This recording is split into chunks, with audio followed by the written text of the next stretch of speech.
Hello, Coach Vusi here. You're very welcome. We are discussing Eco 10B and our focus is on study unit 4. That is the foreign sector. We are discussing the foreign sector. Remember, we discussed the monetary sector, we discussed the government sector. Today we are discussing the foreign sector in the economy. Remember, no country is an island. What I mean by that is that no country can operate on its own without interacting with other countries. So, the foreign sector basically refers to the countries that a country has trade relationships with. Okay? And then the question is, why do countries trade? Why do countries trade? Countries trade, number one, because the natural resources are not evenly spread throughout all the countries. Some countries have oil, some countries have gold, some countries have doctors like Cuba, some countries are more advanced in technology like China.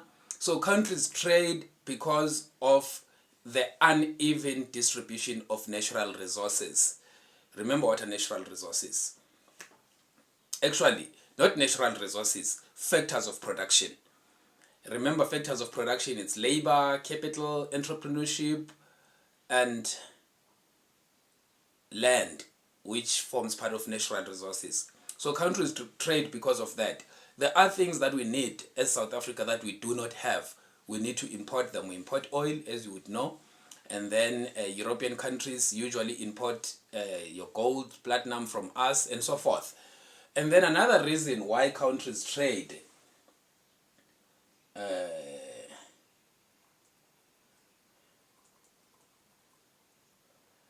it's because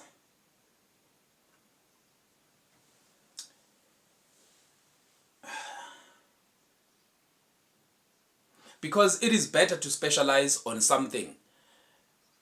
It is better to specialize in the production of resources or goods and services that you are best in producing, rather than trying to produce everything for yourself. There is an advantage in that, and that advantage is called, there are two types. There is an absolute advantage and there is a relative advantage. Let's talk the absolute advantage first. Let's say South Africa can produce 10 cars per day and 5 cell phones per day. And then Zimbabwe can produce 8 cars per day and 4 cell phones per day. Can you see that South Africa has absolute advantage in the production of each goods? If Zimbabwe produces 8 cars, South Africa produces 10. If Zimbabwe produces 4 cell phones, South Africa produces 6 each day. So South Africa has an absolute advantage in the production of both. But now, what if we turn the tables around? South Africa is it's an either or per day. South Africa is able to produce 10 cars or 5 cell phones per day. Okay? And Zimbabwe is able to either produce 8 cars or 8 cell phones per day. So Zimbabwe has an absolute advantage in the production of cell phones because it can produce more than South Africa per day. And then South Africa has an absolute advantage in the production of cars. So when these two countries trade, it's better for South Africa to focus in the production of cars and import cell phones from Zimbabwe, because Zimbabwe is good in producing cell phones than South Africa, because there's an opportunity cost in the production.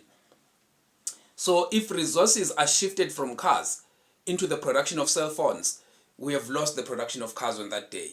So instead of losing that production of cars on that day, let's rather produce cars, focus on what we are good at, and let's import other things that somebody else is good at more than us.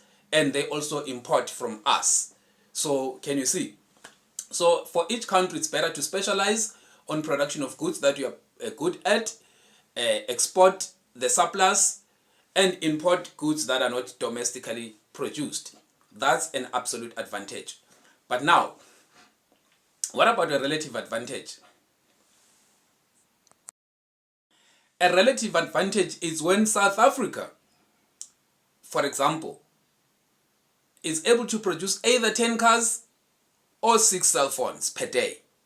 Zimbabwe is able to produce either 8 cars or 4 cell phones per day. So South Africa has absolute advantage in the production of both. But relatively, South Africa would rather focus on producing cars still, because it can produce more cars in a day than it would produce cell phones.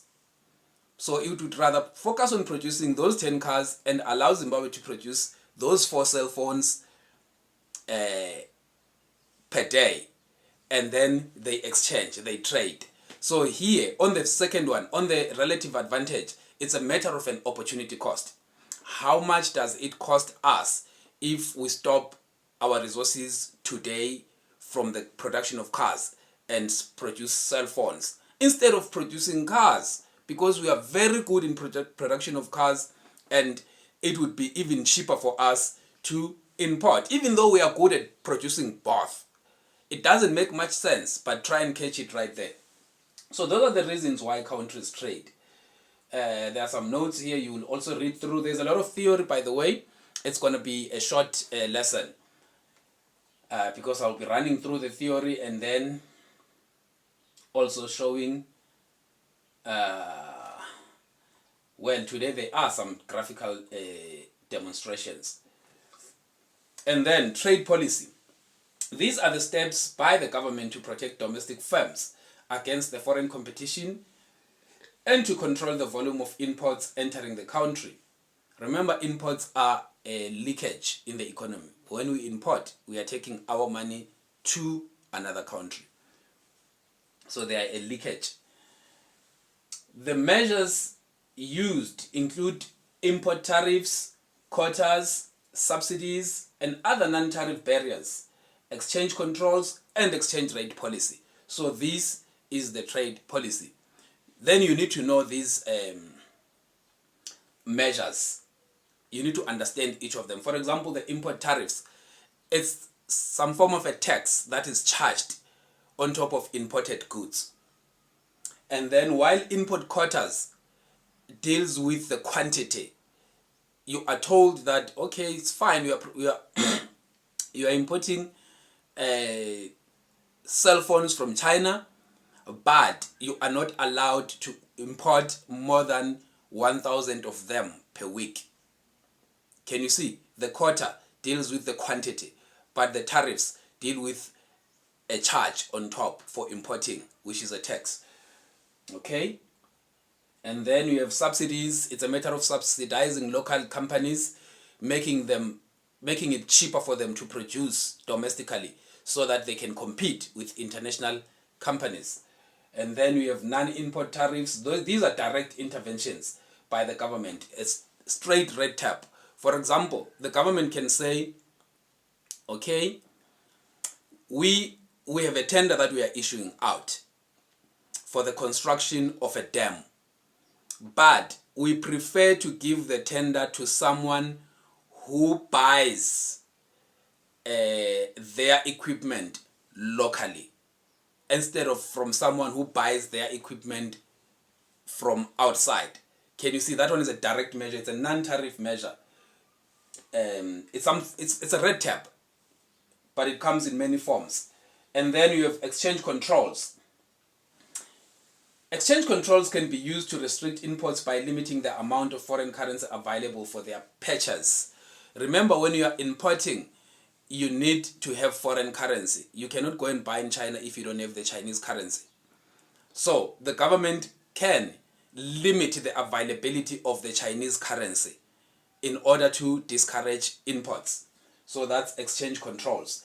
And then the exchange rate policy. Exchange rate policy, movements in exchange rates may have significant effects on the imports and exports, and they may therefore be much more effective instrument for influencing international trade than the traditional instruments.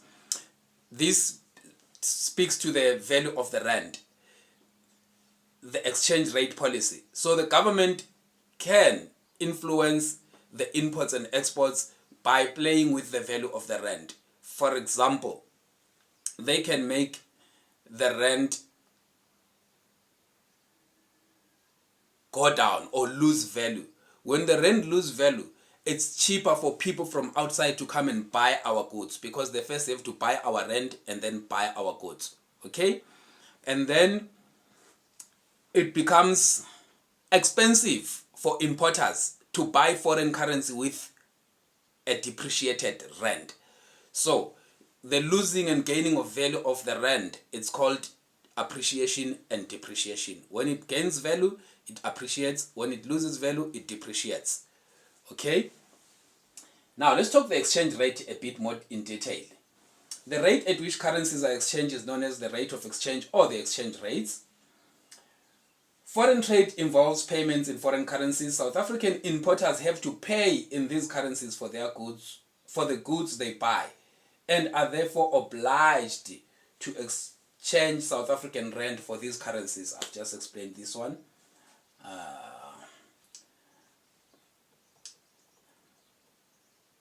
The foreign exchange market. The foreign exchange market is like a market for goods and services, but it doesn't have a location.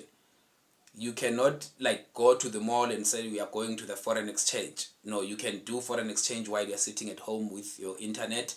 So it's a market where currencies are exchanged for another, purchasing and selling of currencies. Okay? Financial institutions, firms, governments, investors, speculators, tourists, and other individuals exchange rand for dollars and dollars for rands every day. Now, like any other price, the exchange rate can be explained and analyzed with the aid of a supply and demand curve. Now, the currency becomes a product like any other product. If we have to express it with a graph, if we have to show the demand and supply, for example, of the dollar, we will show it exactly the way we show demand and supply curves. So it's going to be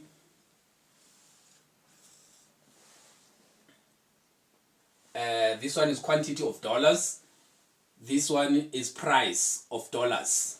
Okay? Let me say P and then say dollar. And then this is a 0. This is $5, $10, $15, for example. And then these are the quantities. 20, 40, 60 billion, for example. Okay? So, how do you express this? It's exactly the demand curve for the dollars will be like this, and the supply curve for the dollars will be like that. Exactly like the normal demand and supply curve. For example, at, let's say $9. Okay, when the rate is 1:9, if you need 9 rands to buy $1, that's what it means. 1:9. And by the way, this is how it's expressed. It's called a direct expression. 1:9, 1:10. And then the indirect expression is 10:1. It's just a reversal. We are saying, what's the price of the dollar? It's 10:1. It's an indirect, but we normally use the direct measure. We say 1:10, for example. So when the dollar costs 9 rands each dollar, $40 billion will be demanded in the foreign exchange market. It's just an example. Okay? Now, what if the dollar loses value? It's now costing 5 rands to buy $1. Can you see? When the dollar loses value, more dollars will be demanded. Let's say 57, for example. Okay? More dollars will be demanded. So this is your equilibrium in the foreign market. But now, in this case, can you see that the dollar lost value because it's cheap to buy $1, so more dollars are being demanded. Okay? And then, but what happens here is that less dollars will be supplied. There's a shortage in the supply. More dollars are demanded than are being supplied. There's no equilibrium anymore. Supply went down, demand went up. Nobody wants to sell their thing when it's cheaper. Nobody wants to sell bigger quantities when the price have gone down. So these people who are selling dollars, when the price of dollar goes down, the quantity supplied drops while the quantity demanded drops. There is no equilibrium anymore in the market. So this is your normal demand and supply curve. The only difference is that we are not selling these calculators. We are selling dollars and buying dollars. Okay? Let me see.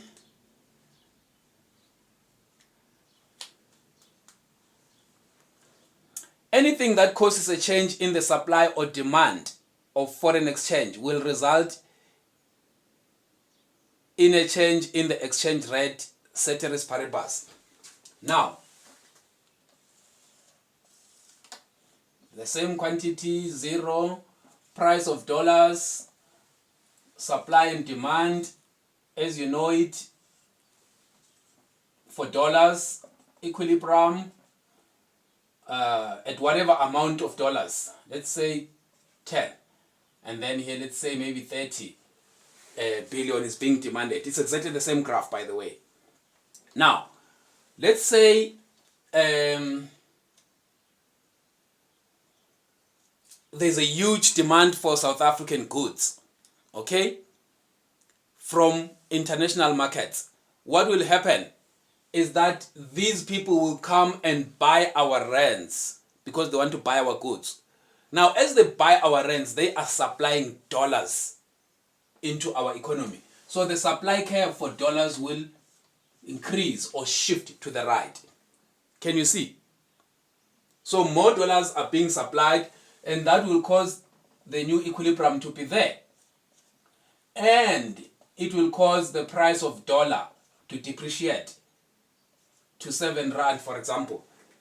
It will eventually cost 7 rand to buy a dollar. At first it was costing 10 rand to buy a dollar. But because the supply of dollars has increased, it will have this effect. The shifting of the curves. Okay? And then now, let's say the situation changes.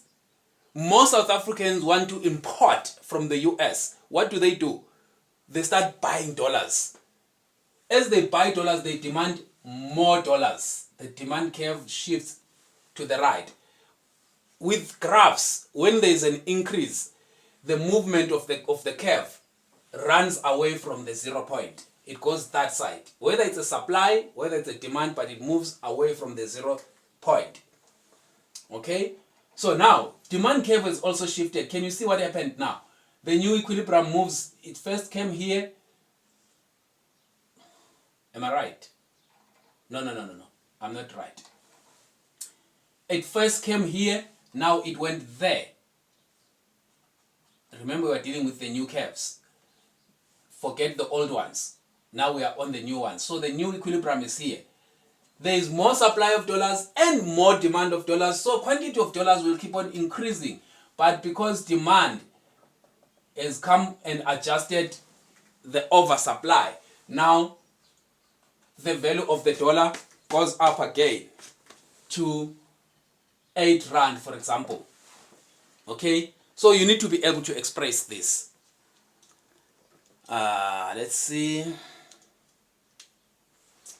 Let's see something. Yeah, that's it with the expression of the demand and supply of foreign currency. Okay?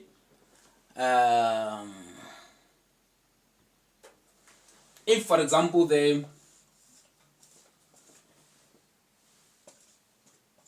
supply of dollars decrease, people are not bringing dollars into our country. Maybe because they are less interested in our goods, or they have found another country where they can buy gold. So the supply for dollars will drop. S1 from S0. And it will cause the price of dollar to go up. And by the way, with currencies, when you are comparing two currencies, if the price of a dollar increases, automatically the price of rand has depreciated. If the price of rand appreciates, automatically, when you are comparing with a dollar, the price of a dollar, the value of the dollar has depreciated. So the appreciation of one currency, it automatically means the depreciation of another currency, but only those currencies that you are comparing. Okay, so this dropping in supply of dollars causing dollars to be more expensive, or dollar to appreciate and the rand depreciate. So this is the basic that you need to know with the supply and demand of dollars. Let me see if there's anything else that I'm leaving out. Now let's talk the intervention of the government through the Reserve Bank in the foreign exchange market. Remember, the currency has there's what we call the free floating. It means that we allow the rand to play itself in the market. Its prices are determined, sorry, this one is not clear. Its prices are determined by the forces of demand and supply, like any other goods and services. Okay? Let's just have a scenario here.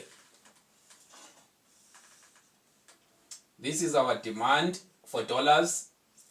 This is our supply for dollars. This is the equilibrium. Not that I'm not plotting certain information, because you have seen how it's done. Okay? Now, let's say suddenly the demand for dollars increase. Maybe there's more tourists that wants to go to the US, and then they're buying dollars. So the demand for dollars increase. This will cause the demand curve for dollars to shift to the right, D1 from D0. But now, what then has happened here is that it has caused the price of a dollar to increase. So, and the quantity is obviously to increase with a new equilibrium being there. Now, this is a freely floating currency. Its value, remember we said when the price of dollar increase, it means the price of the rand has depreciated. And we cannot allow our currency to depreciate to a certain extent. Somehow we need to intervene. So this is a freely floating currency in this case. So now the Reserve Bank decides that no, we need to control this. The rand has lost too much value.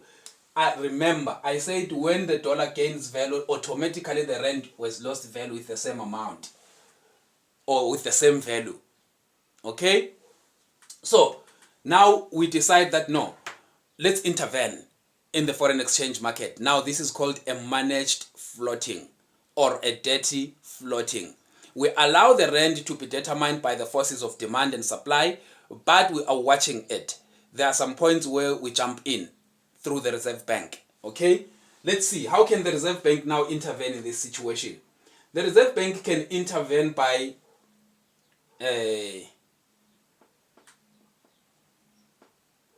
okay.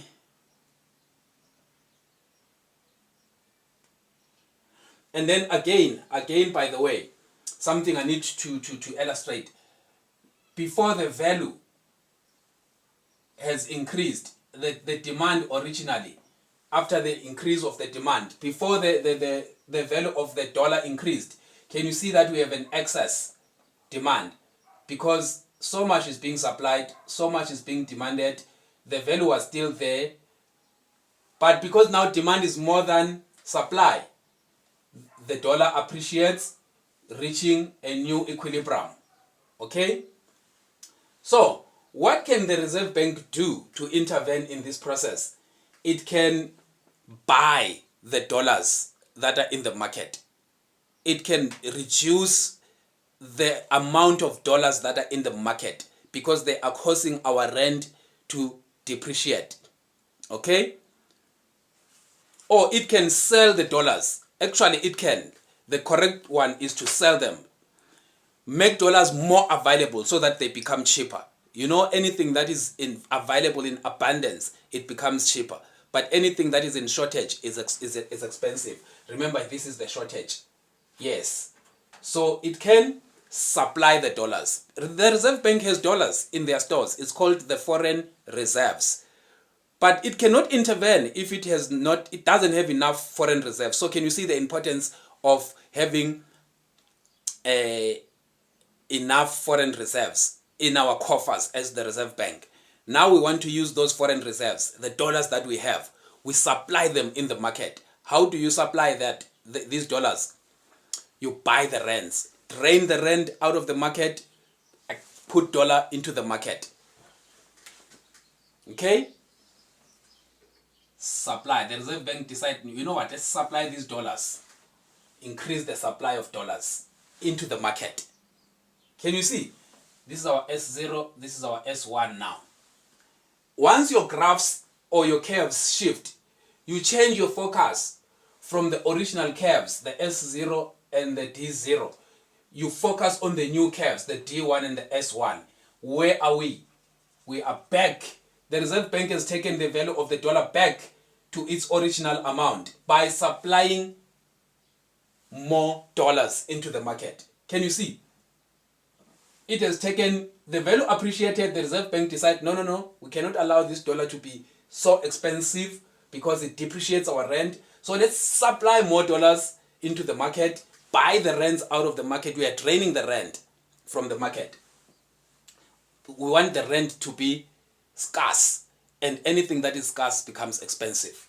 So the Reserve Bank supply dollars, automatically takes down the value of the dollar and appreciates the value of the rand. So the new equilibrium is at the same original value but at a higher quantity, because in any case more quantities were demanded and more quantities are now being supplied. So that excess, the difference between this point and this point, that excess which originated in the beginning has been covered. So the Reserve Bank supplied the exact quantity. Let's say here was that excess. Let's say here was 20, here was 10. There's an excess of 10 billion that is being demanded. So the Reserve Bank closed that gap by supplying 10 billion of dollars into the market to take it to that 20 that is being demanded of dollars, and taking the value of the dollar down. So that's it on the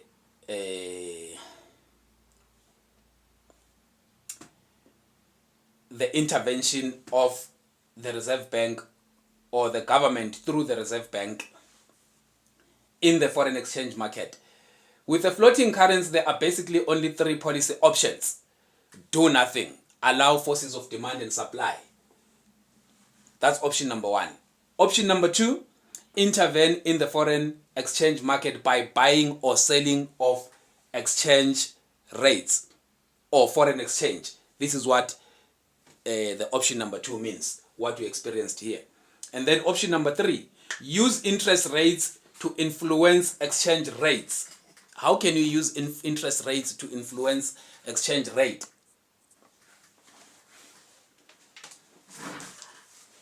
Use interest rates to influence exchange rate. Okay, listen carefully.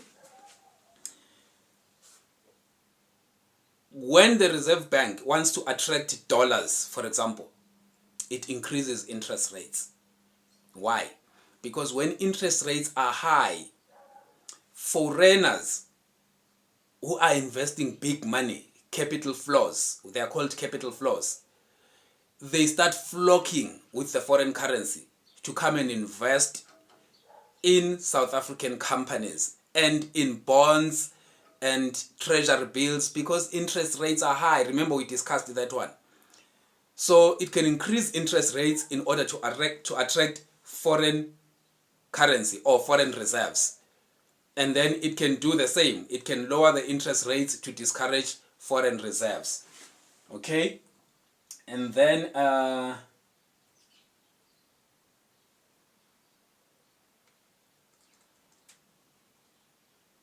let's see.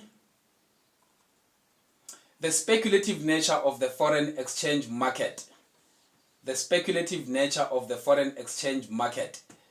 Remember, in the foreign exchange market, we have people that we call speculators. What speculators do? They are also in the for example, Johannesburg Stocks Exchange, the buying and selling of shares. These people are speculators. Remember, we spoke about the speculative motive of demand for money.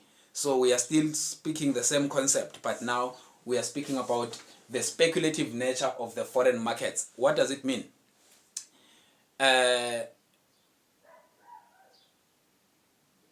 is a political instability suddenly in South Africa, or there is a rioting, the looting and rioting suddenly. You see the example that I'm making examples that you are likely to find in the exams, because they just create a story, and when you need to pick up something out of that story. So there is rioting in the country.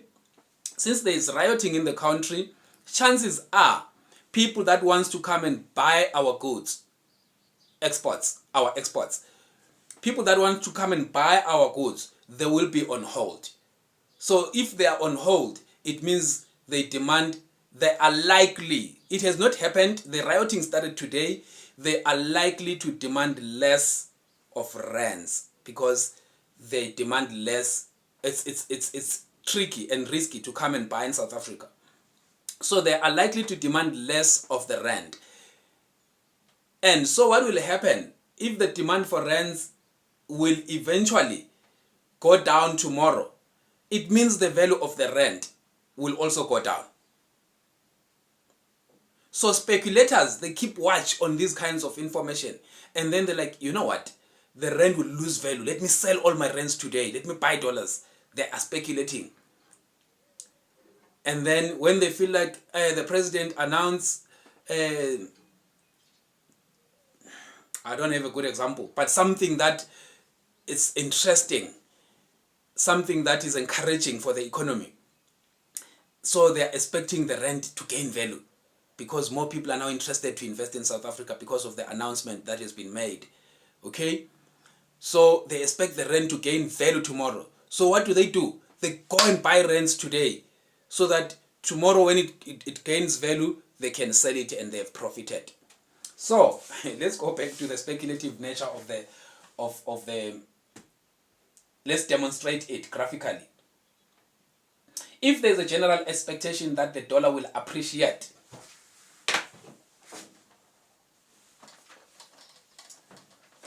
this board is not working well with me. Okay, let's do this.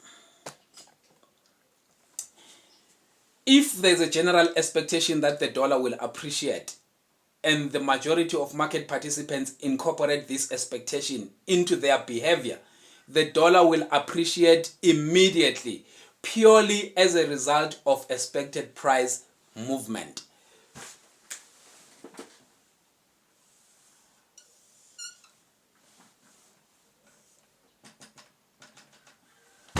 These are the same graphs, by the way.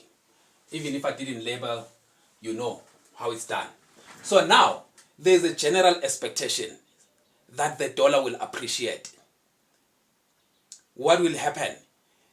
These expectations will cause the dollar to appreciate immediately instead of tomorrow. The expectation is that in the next coming days, the dollar will gain value. But those expectations will cause the appreciation of the dollar to happen now. Why? Let's see. This is supply. This is demand. So we expect that the dollar will gain value tomorrow. We go and buy dollars now. We go and, let me see.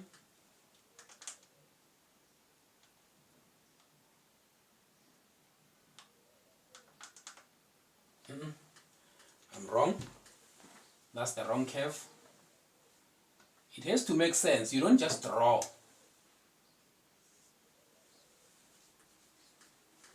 We demand dollars now.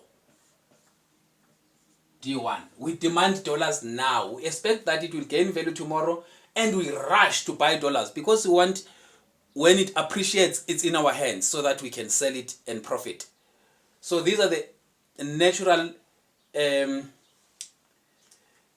the speculative nature of the foreign exchange market. Can you see?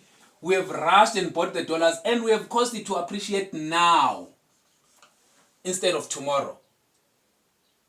So it has gained value because of the speculative nature of the forex market, because of our expectations, and everybody expects the same. So we demand dollars today, causing it to appreciate today instead of tomorrow. Can you see? So yeah. What else? I think we are done with the demonstrations.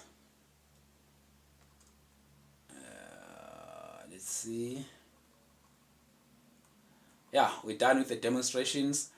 And then the terms of trade. Terms of trade refer to the ratio between export prices and import prices, and it is very important in the foreign exchange market. It is normally expressed as an index. Export price index